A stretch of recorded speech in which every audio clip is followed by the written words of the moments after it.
श्री कृष्णा। राधे राधे जी। आज की कथा में आप सभी भक्तों का हार्दिक स्वागत है। भगवान श्री कृष्ण और श्रीमती राधा रानी की कृपा सदैव आप और आपके समस्त परिवार पर बनी रहे। और अब आप सुनेंगे आज का अध्याय। व्याध ने पूछा, हे ब्राह्मण, आपने पहले कहा था कि भगवान विष्णु की प्रीति के लिए कल्याणकारी भागवत धर्मों का और उनमें भी वैशाख माह में कर्तव्य रूप में बताए हुए नियमों का विशेष रूप से पालन करना चाहिए। वे भगवान विष्णु कैसे हैं, उनका क्या लक्षण है, उनकी सत्ता में क्या प्रमाण है तथा वे सर्वव्यापी भगवान किनके द्वारा जानने योग्य हैं। वैष्णव धर्म कैसे हैं और किससे भगवान की श्री हरि प्रसन्न होते हैं। हे महामते, मैं आपका किंकर हूँ, मुझे यह सब आप बताइए। व्याध के इस प्रकार पूछने पर शंख ने रोग शोक से रहित संपूर्ण जगत के स्वामी भगवान नारायण को प्रणाम करके कहा, हे व्याध, भगवान विष्णु का स्वरूप कैसा है यह सुनो। भगवान समस्त शक्तियों के आश्रय हैं, संपूर्ण गुणों की निधि हैं तथा सबके ईश्वर बताए गए हैं। वे निर्गुण, निष्कल तथा अनंत है। सत्य, चित और आनंद यही उनका स्वरूप है। यह जो अखिल चराचर जगत है, अपने अधीश्वर और आश्रय के साथ नियत रूप से जिसके वश में स्थित है, जिससे उसकी उत्पत्ति, पालन, संहार, पुनरावृत्ति तथा नियमन आदि होते हैं। प्रकाश, बंधन, मोक्ष और जीविका, इन सब की प्रवृत्ति जहाँ से होती है, वे ही ब्रह्मा नाम से प्रसिद्ध भगवान विष्णु हैं। वे ही विद्वानों के सामान्य सर्वव्यापी परमेश्वर है। ज्ञानी पुरुषों ने उन्हीं को साक्षात ब्रह्मा कहा है। वेद, शास्त्र, स्मृति, पुराण, इतिहास, पांच रात्र और महाभारत सब विष्णु के स्वरूप है, विष्णु के ही प्रतिपादक है। इन्हीं के द्वारा महाविष्णु जानने योग्य हैं। वेद सनातन देव भगवान नारायण को कोई इंद्रियों से अर्थात प्रत्यक्ष प्रमाण द्वारा, अनुमान से और तर्क से भी नहीं जाना जा सकता। उन्हीं के दिव्य जन्म, कर्म तथा गुणों को अपनी बुद्धि के अनुसार जानकर उनके अधीन रहने वाले जीव समूह सदा मुक्त होते हैं तथा यह संपूर्ण जगत प्राण से उत्पन्न हुआ है, प्राण स्वरूप है, प्राण रूपी सूत्र में पिरोया हुआ है तथा प्राण से ही चेष्टा करता है और सबका आधारभूत यह सूत्र आत्मा प्राण ही विष्णु है, ऐसा विद्वान पुरुष कहते हैं। व्याध ने पूछा, हे ब्राह्मण, जीवों में यह सूत्र आत्मा प्राण सबसे श्रेष्ठ किस प्रकार है। शंख ने कहा, व्याध, पूर्व काल में सनातन देव भगवान नारायण ने ब्रह्मा आदि देवताओं की सृष्टि करके कहा, देवताओं, मैं तुम्हारे सम्राट के पद पर ब्रह्मा जी की स्थापना करता हूँ। यही तुम सबके स्वामी हैं। अब तुम लोगों में से जो सबसे अधिक शक्तिशाली हो, तुम स्वयं ही युवराज के पद पर प्रतिष्ठित करो। भगवान के इस प्रकार कहने पर इंद्र आदि सब देवता आपस में विवाद करते हुए कहने लगे, मैं युवराज होऊंगा। किसी ने सूर्य को श्रेष्ठ बताया, किसी ने इंद्र को, किसी की दृष्टि में कामदेव सबसे श्रेष्ठ थे। कुछ लोग मौन ही खड़े रहे। फिर आपस में कोई निर्णय होता न देखकर वे भगवान नारायण के पास पूछने के लिए गए और प्रणाम करके हाथ जोड़कर बोले, हे महाविष्णु, हम सब ने अच्छी तरह विचार कर लिया है, किंतु हम सब में श्रेष्ठ कौन है यह हम अभी तक किसी प्रकार निश्चय पर नहीं जा सके। अब आप ही निर्णय कीजिए।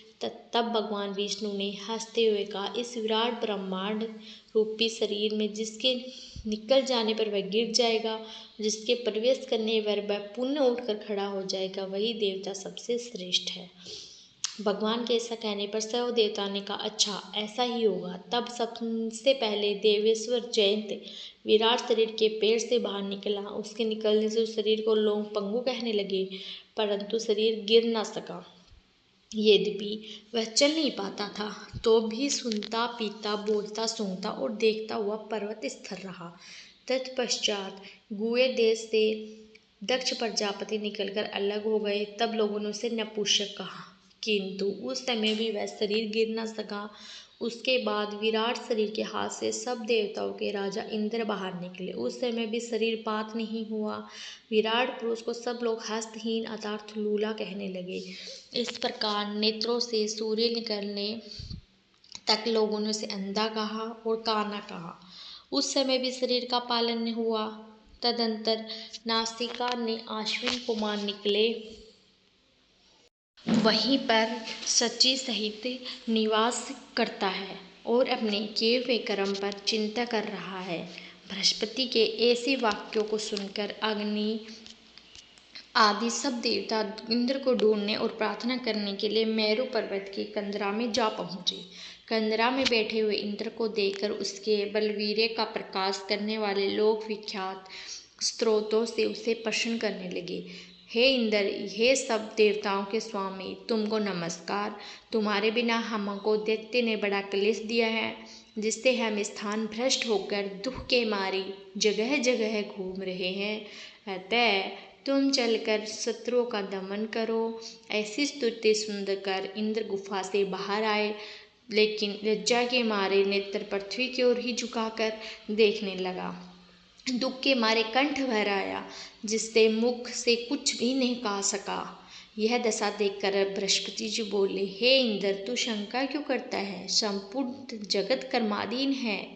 मान अपमान, सुख दुख, लाभ हानि, हार जीत सब कुछ पूर्व जन्मार्जित कर्मों के अनुरोध से ही होता है। प्राणी कर्मों के अनुसार ही चलते हैं। देव योग से काल पाकर दुख अपने आप उपस्थित होता है। बुद्धिमान मनुष्य दुख पड़ने पर कुछ चिंतन नहीं करते और सुख से ही फिर प्रसन्न होने नहीं होते। इसलिए तुम शोक न करो, क्योंकि यह दुख तुम्हें प्रारब्ध से ही मिला है। हे इंद्र, इस दुख को पाकर तुम में सोच करना उचित नहीं है।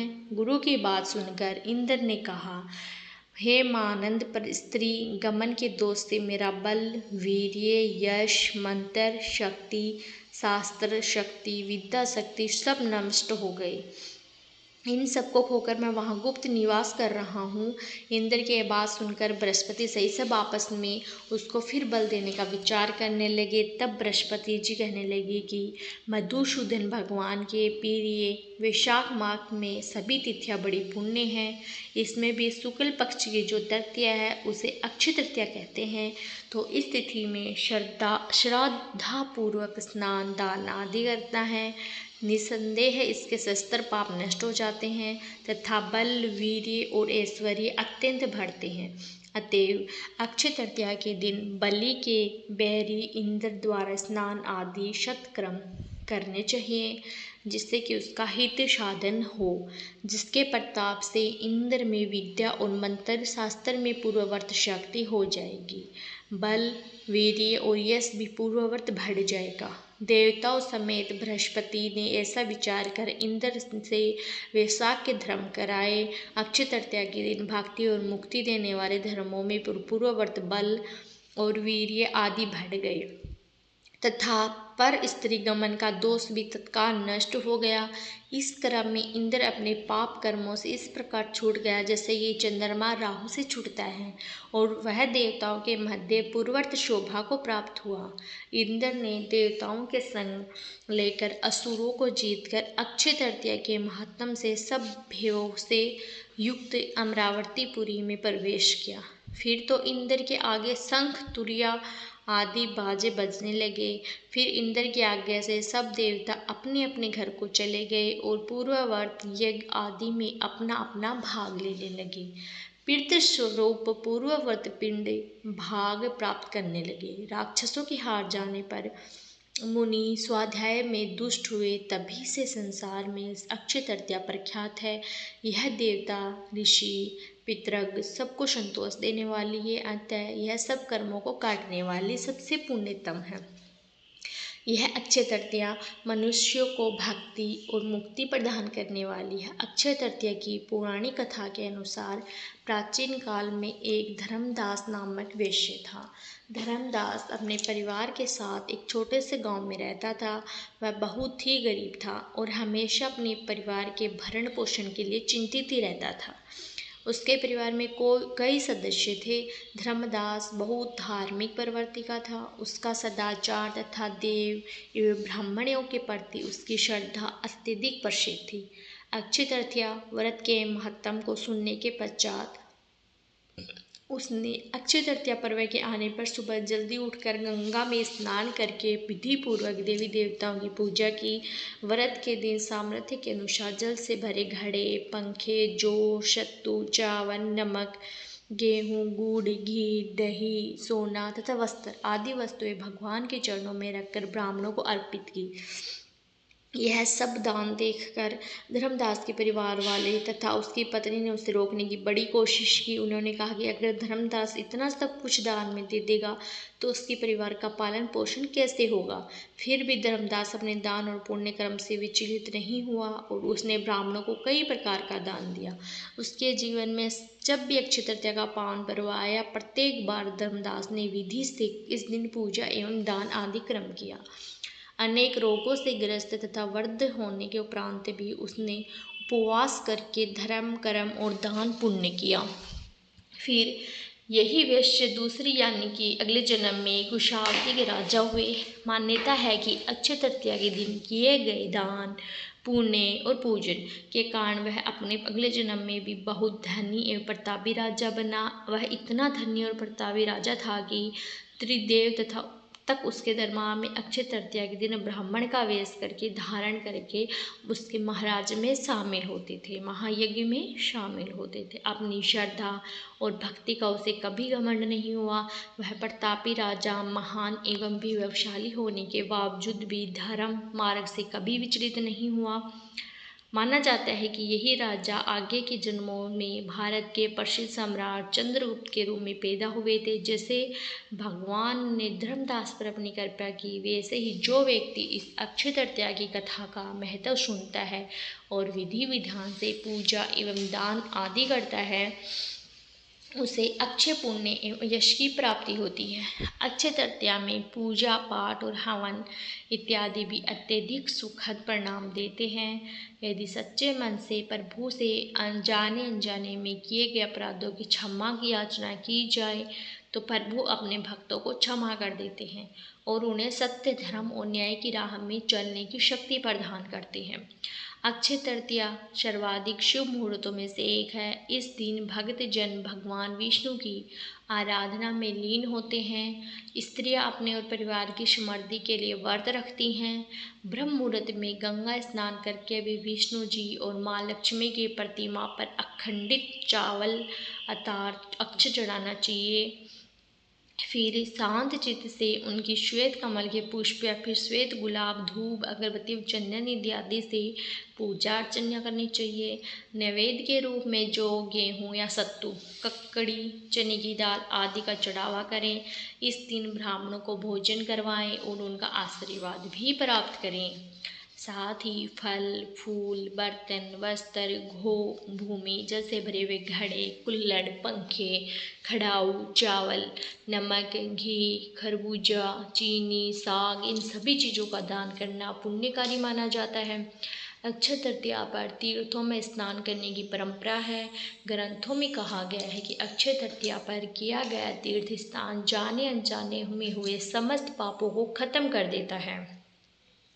इससे हर प्रकार के दोष समाप्त हो जाते हैं और इसलिए तीर्थ में स्नान करने को दिव्य स्नान कहा गया है। तीर्थ स्नान ना कर सके तो घर पर ही पानी में गंगा जल मिलाकर भी स्नान कर सकते हैं। ऐसा करने से भी तीर्थ स्नान का ही पुण्य मिलता है। इसके बाद अन्न और जल दान का संकल्प लेकर जरूरतमंदों को दान दें। ऐसा करने से कई यज्ञ और कठिन तपस्या करने जितना पुण्य फल प्राप्त होता है। अक्षय तृतीया को युगादि तिथि भी कहते हैं। इस तृतीया का विष्णु धर्मसूत्र, भविष्य पुराण, मत्स्य पुराण और नारद पुराण में उल्लेख मिलता है। ब्रह्मा के पुत्र अक्षय का इसी दिन प्राकट्य दिवस रहता है। दान के लिए इस दिन खास अन्न और जल का दान ही करना शुभ माना जाता है। खासकर जल से भरा हुआ घड़ा या फिर कलश किसी मंदिर या फिर प्याऊ स्थल पर जाकर रखना चाहिए। ऐसा करने से सुख समृद्धि बढ़ती है। इस दिन प्रतिष्ठान का शुभारंभ करना, गृह प्रवेश करना और मंगल कार्य इत्यादि करना विशेष फल देने वाला होता है। अक्षय तृतीया को चिरंजीवी तिथि भी कहते हैं, क्योंकि इस तिथि पर भगवान विष्णु के अवतार परशुराम जी का जन्म हुआ था। परशुराम जी चिरंजीवी माने जाते हैं, यानी कि सदैव जीवित रहते हैं। इनके अलावा भगवान विष्णु के नर नारायण हयग्रीव अवतार भी इसी तिथि पर प्रकट हुए थे। तो अक्षय तृतीया जितना पावन दिन है, वो जितना पवित्र दिन है, उतना ही महत्वपूर्ण दिन है। अक्षय तृतीया की पूजा विधि और बहुत सारे उपाय, किस चीज़ का दान करें, किस प्रकार से आपको धनवर्षा पोटली बनाना, यह सारी जानकारी आपको चैनल वाली वीडियो में मिल जाएगी। तो चैनल से जुड़े रहिए। और अक्षय तृतीया का महत्व आपको 2-3 दिन पहले सुना दिया गया है, इस कारण कि आप लोग सही प्रकार से जानकारी प्राप्त करें और फिर अपनी तैयारी करें अक्षय तृतीया की। ठीक है, उम्मीद करती हूँ आज की वीडियो आपको पसंद आई होगी। अब ओम विशंबर वटचारो भूत भव्य भवत भरभू भूत। ये तुलसी चालीसा। श्री तुलसी महारानी करु विन्य सिर नाय, जो मन मोह संकट विकट दीजे, मात न साय नमो नमो। तुलसी महारानी महिमा अमित न जाए खानी, दियो विष्णु तुमको सननामा, जग में छायो सहित महान ना विष्णु प्रिया। जय जयति भवानी दीहु लोक की हो सुख खानी, भगवत पूजा करे जो कोई बिन तुम्हारे सफल न होए। जिन घर तव नहीं होय निवासा, उस घर करहे विष्णु नहीं वासा। करे सदा जो तव नित्य सुमृत, ते ही के काज होए। सब पूरन कार्तिक माह है महात्मा तुम्हारा, ताको जान सब संसारा। तब पूजन जो करे कुमारी, पावे सुंदर वर्ष सुकुमारी। करे जो पूजा नित्य प्रति नारी, सुख संपत्ति से होए सुखारी। वरदा नारी करे जो पूजन, मिले भक्ति होवे पुलकित मन। श्रद्धा से पूजे जो कोई, भवन दिसे तर जावे सोई। कथा भागवत यज्ञ करावे, तो बिन नहीं सफलता पावे। छायो तब प्रताप जग भारी, ध्यावत तुम ही सकल चितधारी। तुम ही मात यंत्रण तंत्रण में, सकल काज सिद्धि होवे क्षण में। ओस्ती रूप आप हो माता, सब जग में तब यश विख्याता। देव ऋषि मुनि और तपधारी, करत सदा तव जय जयकारी। वेद पुराण तब यश गाया, महिमा अगम पार नहीं पाया। नमो नमो जय जय सुख कारणी, नमो नमो जय जय दुखा निवारणी। नमो नमो सुख संपत्ति देनी, नमो नमो घाट छेनी। नमो नमो भगदग दुर्हरणी, नमो दुष्ट अनशन में छेनी। नमो नमो भव पाव पार उतारनी, नमो नमो परलोक सुधारनी। नमो नमो निज भक्तन उर्बारणी, नमो नमो जन काज सवारनी। नमो नमो जय कुमति नशावनी, नमो नमो सब सुख उपजा नवनी। जयति जयति जय तुलसी माई, ध्याय तुमको शीस नवाई। निज जन माँ जानी मोहि अपनाओ, बिगड़े कारज आप बनाओ। करो विनय में मात तुम्हारी, पूर्ण आशा करूँ हमारी। शरण चरण कर जोरी मनाऊँ, निज दिन तेरे ही गुण गाऊँ। करो मात अब तो माया पर धाया, निर्मल हो सकल मम काया। मांगो मात यही वर दीजिए, सकल मनोरथ पूर्ण कीजिए। जानो नहीं न कुछ नेम आचारा, क्षम हो मातु अपराध हमारा। 12 मास करे जो पूजा, तो सम जग में ओ नहीं दूजा। प्रथम ही गंगा जल मंगवावे, फिर सुंदर स्नान करावे। चंदन अक्षत पुष्प चढ़ावे, धूप दीप नैवेद्य लगावे। करे आचमन गंगा जल से, ध्यान करे हृदय निर्मल से। पाठ करे फिर चालीसा की स्तुति, करे मात तुलसा की है विधि। पूजा करे हमेशा, ताके मन नहीं रहे कलेसा। करे मास कार्तिक का साधन, सोवे नित पवित्र हुई जाही। यह कथा महासुखदायी, पढ़े सुने सो भाव तर जाई। यह तुलसी चालीसा पाठ करे जो कोई, गोविंद सो फल पावे ही जो मन इच्छा होई। तुलसी चालीसा संपूर्ण। अब आप सुनेंगे तुलसी महारानी की आरती। तुलसी महारानी नमो नमो, हरि की पटरानी नमो नमो। तुलसी महारानी नमो नमो, हरि की पटरानी नमो नमो। धन्य तुलसी पूर्ण कीन्यो, धन्य तुलसी पूर्ण तप कीन्यो। शालिग्राम की बनी पटरानी नमो नमो। तुलसी महारानी नमो नमो, हरि की पटरानी नमो नमो।